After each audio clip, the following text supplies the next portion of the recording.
Bonjour à tous, c'est Jean, je vous souhaite la bienvenue dans cette nouvelle vidéo. Je suis accompagné de Grégory, qui est expert comptable, l'expert comptable spécialiste des sous-loueurs pro. J'ai sélectionné Grégory pour certaines raisons. Tout d'abord, c'est quelqu'un de plutôt jeune, un vrai entrepreneur. On va vous en dire plus dans un instant. C'est quelqu'un qui connaît extrêmement bien le monde de l'immobilier. Donc voilà, pour différentes raisons, je te laisse peut-être te présenter, Grégory. Est-ce que tu peux nous expliquer qui tu es, ce que tu fais dans la vie? Ouais. Et puis, si on peut enchaîner aussi par ton parcours pour que tous ceux qui nous regardent en ce moment puissent te connaître. Merci Jean pour ton accueil. C'est vrai qu'aujourd'hui, je suis donc Grégory Provost, je suis expert comptable, je suis commissaire aux comptes, je suis le président du cabinet des indépendants, mais je suis surtout un entrepreneur, un vrai entrepreneur dans l'âme. Ça fait 15 ans que j'entreprends et je suis un passionné par l'entrepreneuriat. Mais je suis également passionné par tout ce qu'on peut faire en entrepreneuriat et passionné par l'investissement en immobilier. Ça a été à plusieurs étapes dans mon parcours un moyen de développer, de jumper vers une étape supplémentaire dans la gestion de mon patrimoine. C'est vrai que l'immobilier, c'est un levier extraordinaire pour développer son patrimoine, développer ses activités. Ouais. Tu vas nous en dire un peu plus. Déjà, tu viens de nous indiquer que ça fait 15 ans que tu es entrepreneur. C'est ça. C'est quoi ton parcours? Tu as commencé comment? D'où tu viens? C'est quoi ton histoire? Je ne me sens pas du tout expert comptable. J'ai un parcours très atypique.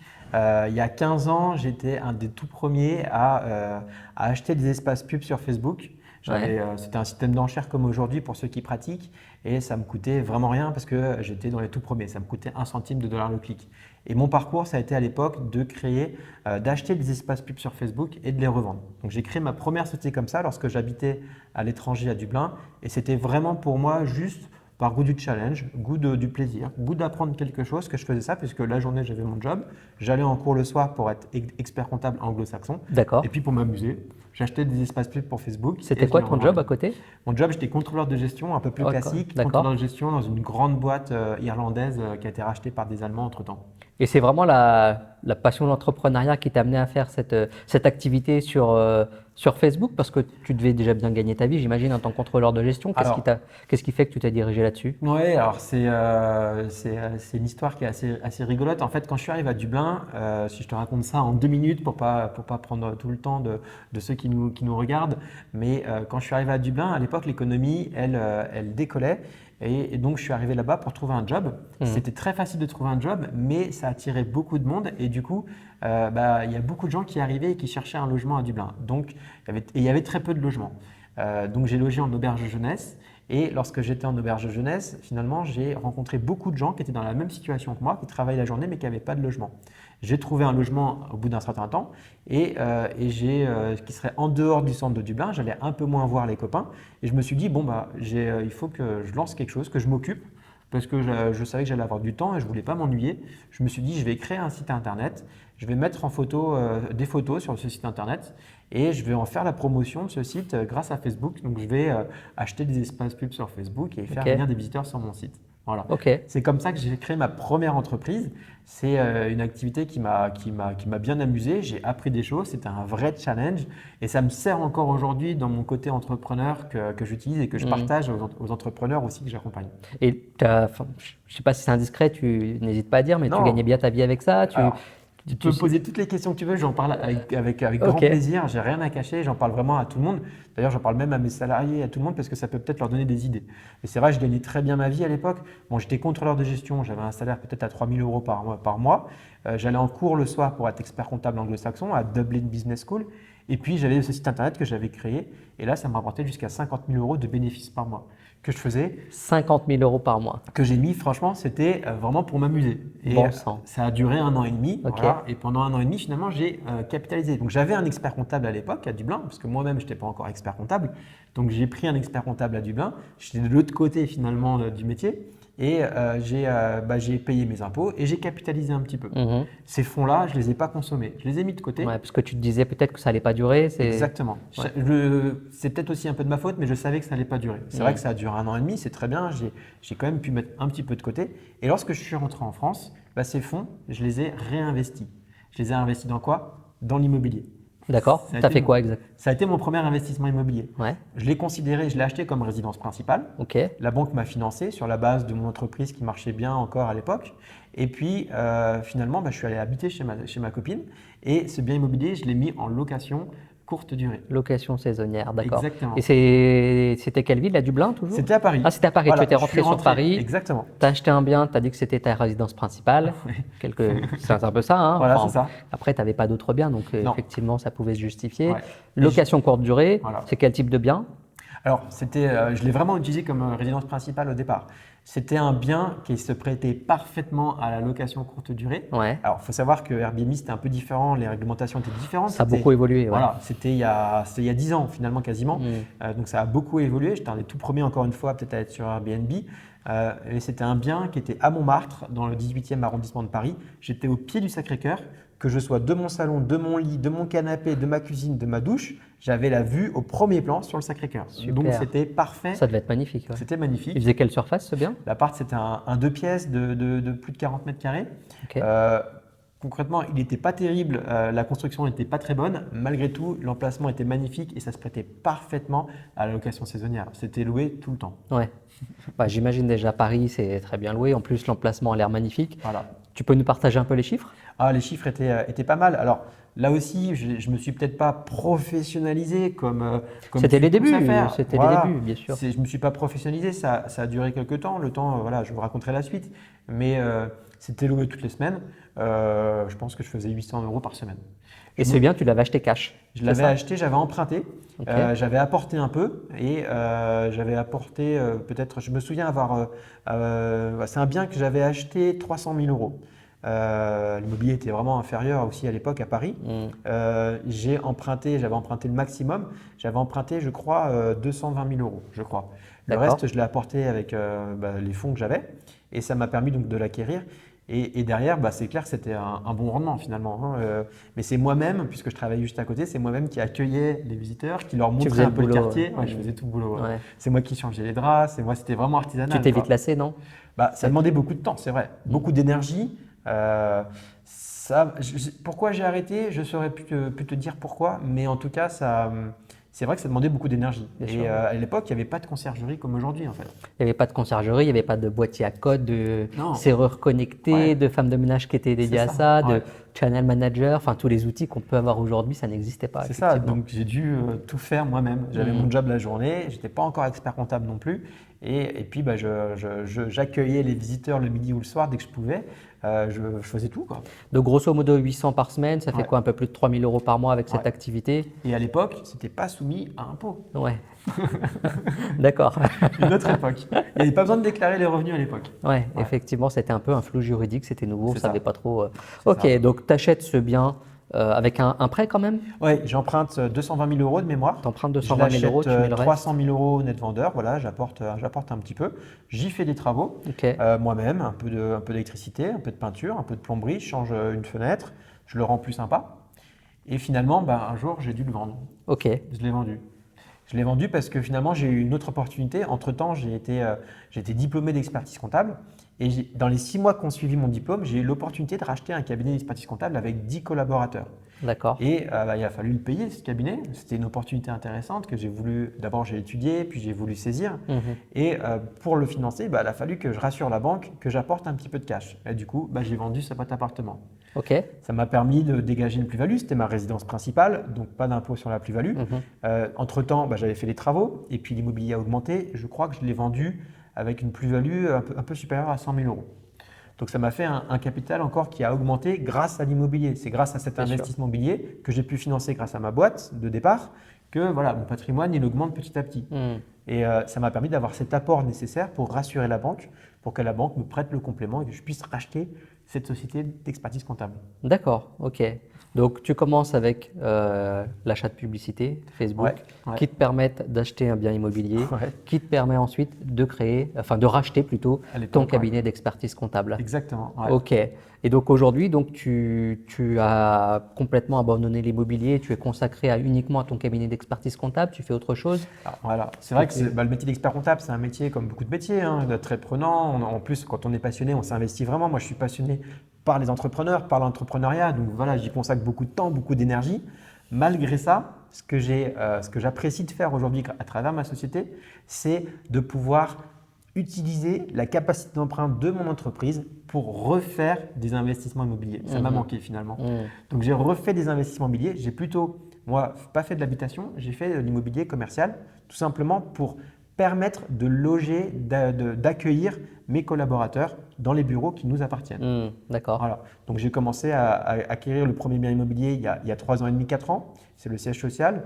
Et puis finalement, au fur et à mesure que j'avais la capacité d'emprunt et que l'entreprise grandissait, que mes équipes grandissaient également, eh bien j'ai acquis plusieurs biens immobiliers. Voilà. Ok. Et donc, comment tu t'y prends pour faire ces investissements? Tu as, je sais pas, tu achètes en nom propre, tu achètes avec ton cabinet d'expertise comptable différemment? Comment ça se passe? Est-ce que tu structures ça, ces investissements de manière particulière? Exactement. Lorsque j'ai dû racheter ma société, voilà, il y a 6 ans, mon premier cabinet d'expertise comptable, finalement, cette société, ce n'est pas moi qui l'ai achetée, c'est une holding. J'ai créé une holding qui m'a permis d'emprunter.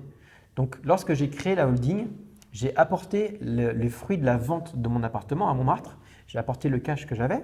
La banque, je suis allé la voir, elle a prêté à ma holding le financement nécessaire pour pouvoir racheter en dessous la société, les parts de la société d'expertise comptable. Ok. Ça, j'étais obligé de passer par une holding et c'est ce que je vous conseille de faire si vous voulez par la suite investir, réinvestir le fruit de votre travail, c'est de passer éventuellement par une holding, on pourra le voir ensemble. Mais l'intérêt de ma holding, il était indispensable. J'étais obligé d'acheter les parts de mon cabinet à travers la holding. Sans holding, je n'aurais tout simplement pas pu faire l'opération. Financièrement, ça n'aurait pas pu être fait. Puisque si c'était moi qui avais emprunté à titre personnel pour acheter les parts de la société d'exploitation, ça voulait dire que c'était moi qui devais emprunter et donc rembourser l'emprunt. Et pour rembourser cet emprunt, il aurait fallu que je me verse un salaire important, avec des charges sociales, des charges patronales. Il aurait fallu également que je paye beaucoup d'impôts sur le revenu. En fait, il y avait trop de déperditions, trop d'impositions, je n'aurais jamais pu faire l'opération. Donc, c'était indispensable que je le fasse à travers une holding. Et aujourd'hui, je me retrouve avec cette holding et j'en profite pleinement, puisque je l'utilise pour faire des nouveaux investissements immobiliers. Finalement, les investissements immobiliers que je fais aujourd'hui, c'est des investissements que je fais à travers une SCI qui est soumise à l'impôt sur les sociétés. Et cette SCI, du coup, à chaque fois, elle emprunte et elle détient les biens immobiliers. Et dans une SCI, il faut toujours 2 associés. Donc, c'est ma holding à 95% et c'est moi à 5%. Donc, si je résume, en fait, pour synthétiser, tu as ton cabinet d'expertise comptable qui est détenu par une holding. Exactement. Qui a créé une SCI. Exactement. Qui détient les biens immobiliers avec ta holding. Exactement. D'accord. Et j'ai même créé 2 SCI. Alors pourquoi? On peut garder qu'une seule SCI, ça peut suffire, mais j'en ai créé 2 et là c'est plus dans un souci peut-être de transmission de patrimoine puisque pour l'instant j'ai un enfant, j'en aurai peut-être un deuxième et je préfère donner les parts, la pleine propriété d'une SCI à mes enfants, chacun aura sa SCI. Voilà, c'est un petit peu l'idée, mais vous pouvez très bien avoir qu'une seule SCI pour faire tous vos investissements immobiliers. Ok, donc toi en fait tu investis dans l'immobilier aujourd'hui plutôt avec des entreprises parce que tu as cette société d'exploitation, donc ton activité principale d'expert comptable qui te permet d'investir ailleurs. Est-ce que c'est, j'imagine que oui, mais est-ce que c'est quelque chose que tu peux recommander à certaines personnes? À quelle typologie de personnes ça pourrait s'adapter et à quelle typologie de personnes ça ne s'adapte pas? Eh bien oui, c'est clair. En fait, je dis souvent, dis-moi dans quelle poche tu détiens ta trésorerie, dans quelle poche tu détiens ta capacité d'emprunt. Et en fonction de là où tu as cette capacité d'emprunt, eh bien nous allons investir d'une certaine manière. Là, en l'occurrence, j'avais donné toute ma trésorerie personnelle à ma holding, à ma société, à mon environnement professionnel. Donc moi, à titre perso, je n'avais pas cette capacité d'apporter des fonds pour investir et non plus cette capacité d'emprunt.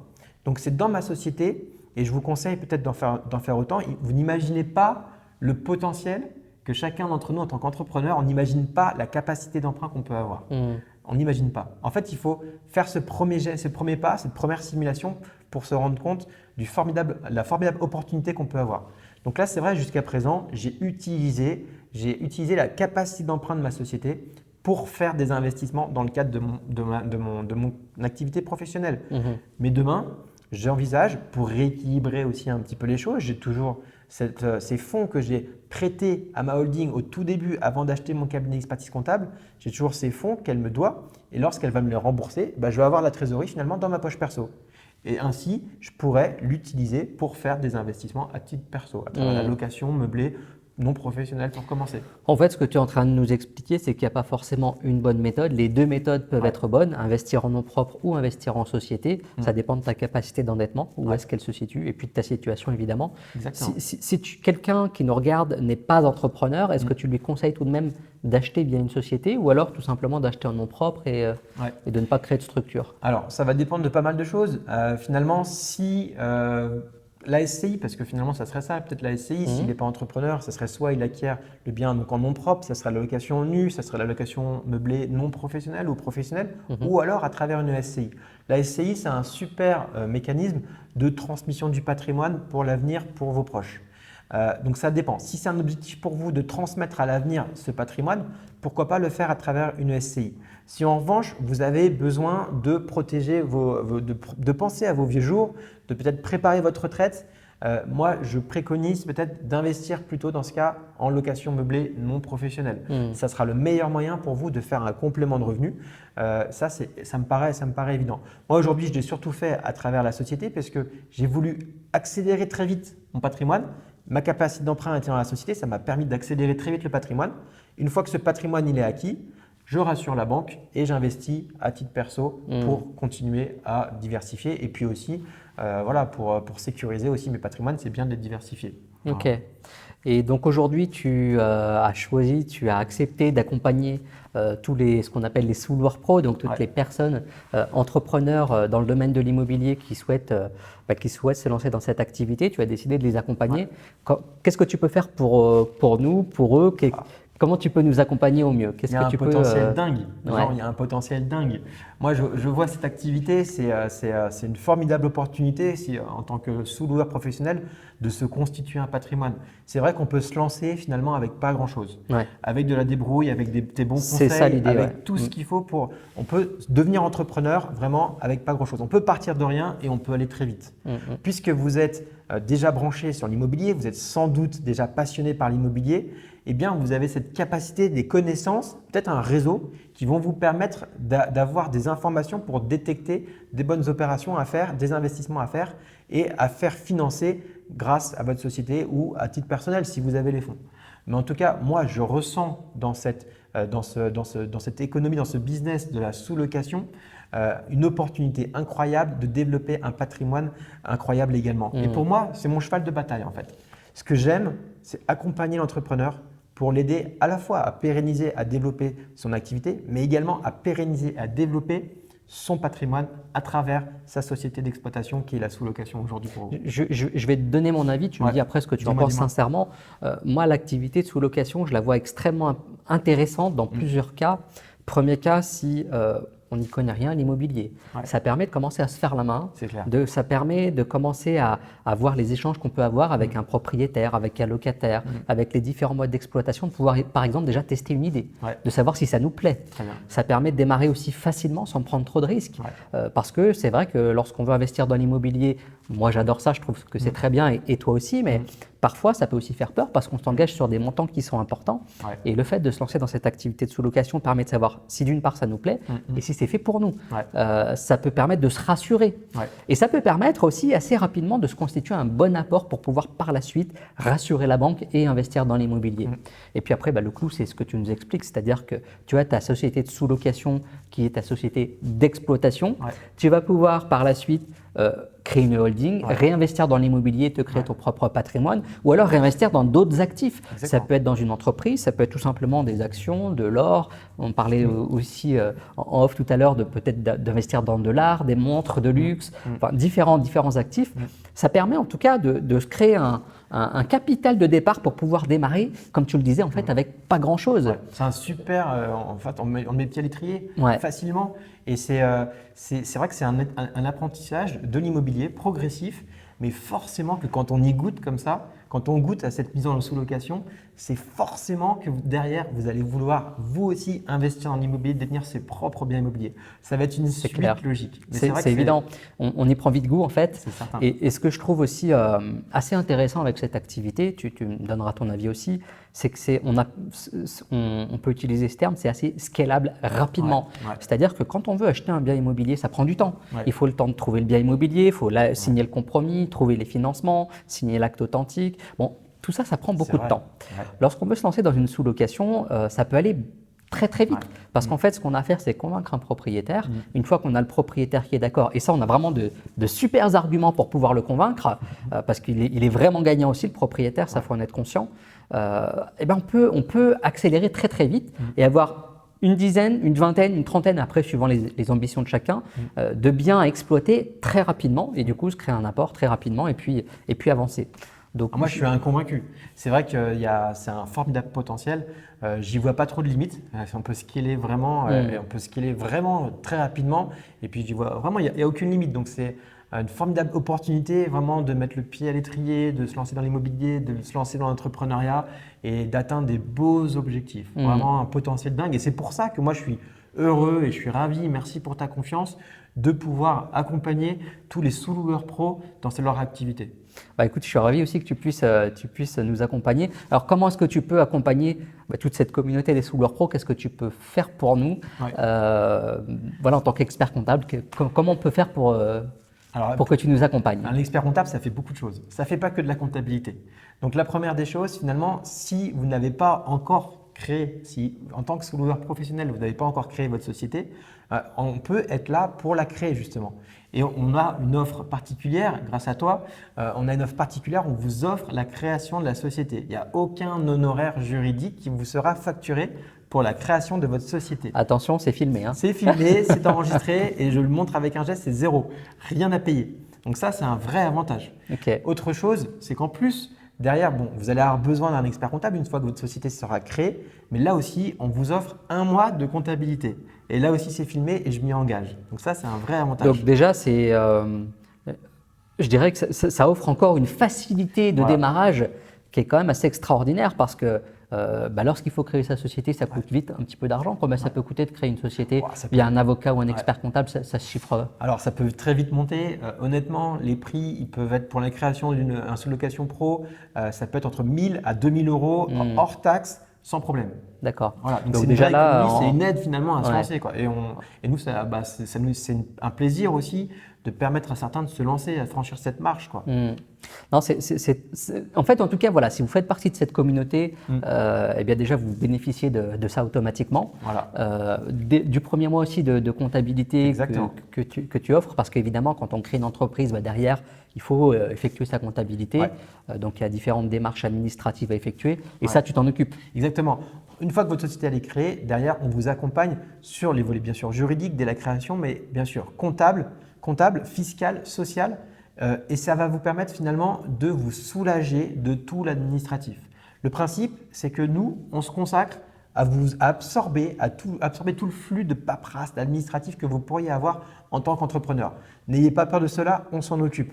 Ça va vous permettre également derrière d'avoir notre assistance pour vous simplifier la vie et aussi vous conseiller. On a un directeur administratif et financier que vous allez pouvoir joindre et que nous aussi, on ne va pas se gêner pour vous joindre pour faire le point régulièrement sur votre activité, sur les problématiques que vous pourriez rencontrer, sur les objectifs que vous voulez atteindre, sur la rentabilité de votre activité. Donc, ça permet d'avoir un vrai bras droit en termes de finances. Ça, c'est très important. C'est énorme. Et c'est précieux. Honnêtement, c'est énorme parce que dans n'importe quel domaine, quand on commence d'entreprendre, quand on commence de créer son entreprise, on a envie d'avoir le moins de frais possible. C'est normal, on démarre, on n'a pas encore généré beaucoup de chiffre d'affaires, on ne sait pas ce qui va se passer, on peut avoir des craintes et surtout des craintes parce qu'on ne connaît pas vraiment ce qui nous attend. Ouais. Et se faire accompagner de cette manière en ayant déjà quasiment aucun frais de constitution de société, les premiers mois de comptabilité offerts, mais surtout un vrai accompagnement derrière. On sait qu'on est épaulé, qu'on n'a pas à s'occuper de tout ça et qu'on est vraiment accompagné dans le développement de notre entreprise. Ouais. C'est hyper rassurant et important. Parce que c'est pas tout.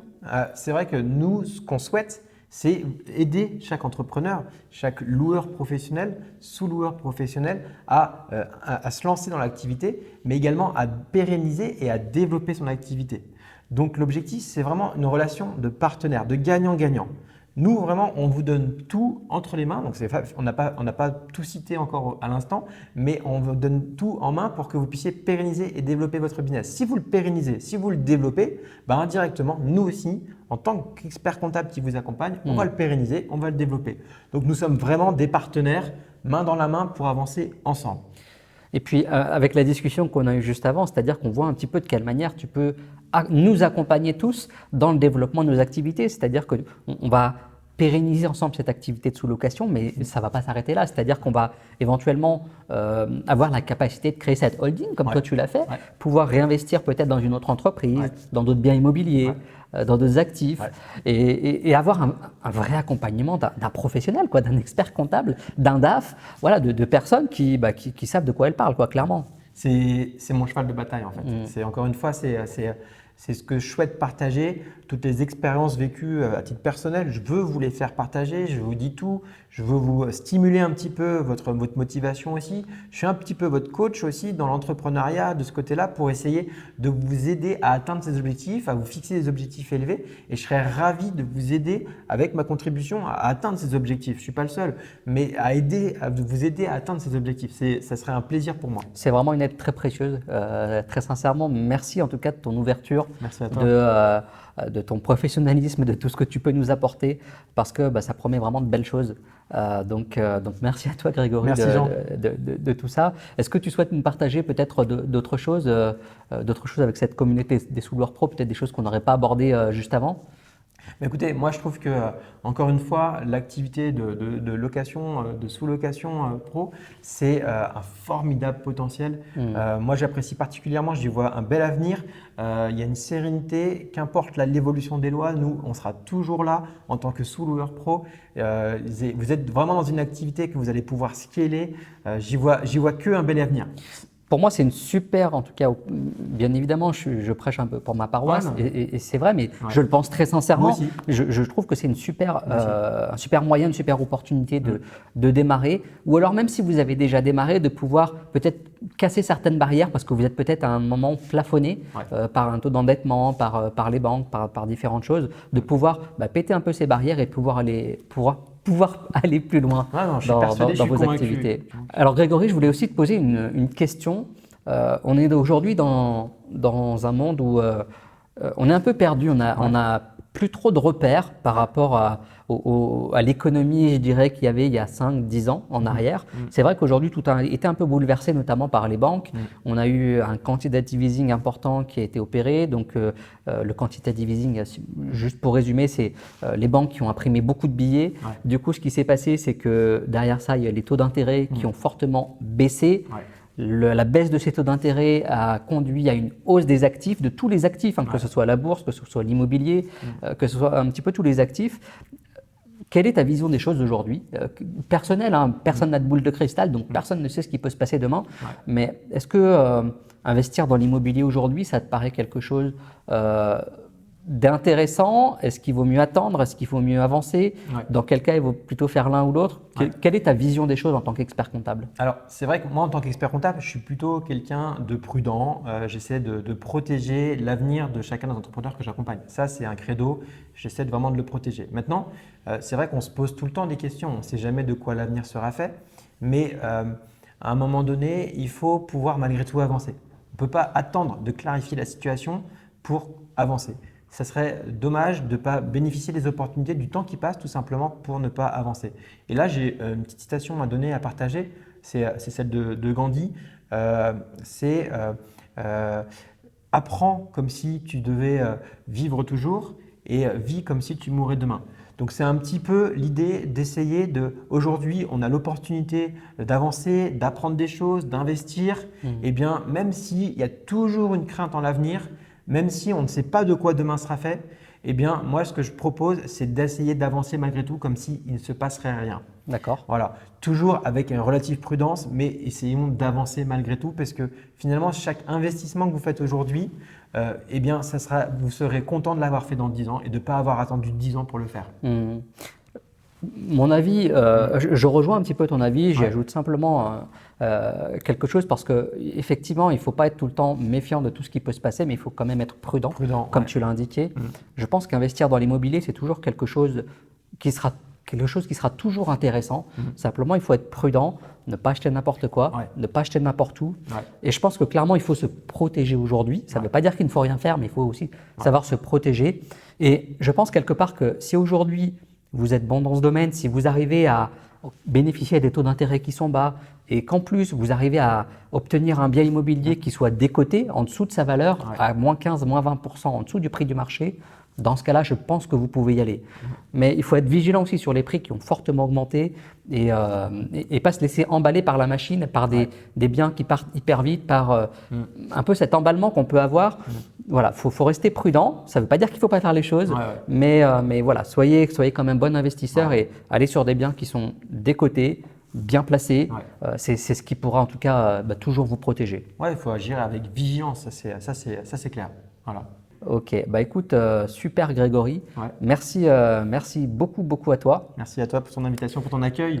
Bah écoute, je t'en prie. Donc du coup, si je ne vois pas pourquoi vous ne souhaiteriez pas être accompagné par Grégory, parce que franchement, c'est une opportunité absolument unique qu'il nous propose à tous.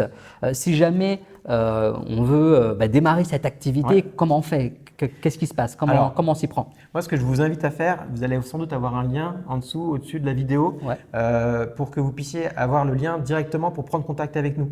Nous allons vous inviter à réserver un appel pour qu'on puisse échanger sur votre situation et ça va vous permettre de clarifier votre vision sur comment avancer, comment construire, que ce soit dès la création de votre société ou tout simplement parce que vous êtes déjà créé et que vous souhaitez avancer toujours un peu plus loin. Donc, il va y avoir un lien, je ne sais pas où tu vas le mettre, mais vous pouvez nous contacter. On va mettre ça. Vous pouvez nous contacter à travers ce lien. Ok, parfait. Bah, écoutez, la balle est dans votre camp. Franchement, maintenant, on vous donne l'opportunité. Vous avez un accompagnement d'un professionnel, même de plusieurs professionnels, de toute une équipe derrière, avec les reins solides, avec une belle adresse aussi, prestigieuse. On n'en a pas parlé, mais je sais que tu peux proposer aussi des services de domiciliation au sein de ton cabinet à Paris, qui peuvent rassurer des partenaires, rassurer des banquiers, rassurer pas mal de monde.